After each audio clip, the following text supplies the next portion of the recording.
আমরা শীতে যে সমস্ত ফুল গাছ করে থাকি তাদের মধ্যে এই ভারবেনা ফুলটি অন্যতম। লাল, নীল, সাদা, গোলাপি, বেগুনি রঙের উজ্জ্বল ফুল ফোটে, যা শীতকালে আমাদের বাগানকে রঙিন করে তোলে। আমরা যারা শীতকালে আমাদের বাড়ির ছাদে কিংবা অল্প জায়গার মধ্যে শীতে সবজি চাষ করি, তাদের জন্য কিন্তু এই গাছ খুবই উপকারী, কারণ এই গাছের উজ্জ্বল ফুলগুলি প্রজাপতি, মৌমাছি প্রভৃতি পতঙ্গদের আকৃষ্ট করে। ফলে সবজি গাছে পরাগায়নের পরিমাণ বাড়ে, ফলে স্বভাবতই সবজির ফলনও বৃদ্ধি পায়। এই গাছের পরিচর্যাও খুবই সাধারণ, দানা থেকেও খুব সহজে হয়।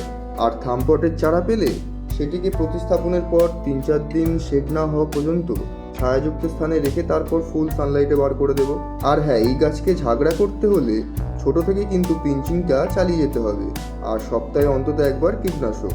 আর খাবার বলতে শীতের অন্যান্য গাছগুলির মতোই সপ্তাহে একদিন খোল জল আর ডিএপি। আর 1 মাস পর কুড়ি আসার একটু আগের মুহূর্তে কিছুটা পরিমাণ লাল পটাশ গোড়ার চারপাশে ছড়িয়ে দিলেই যথেষ্ট।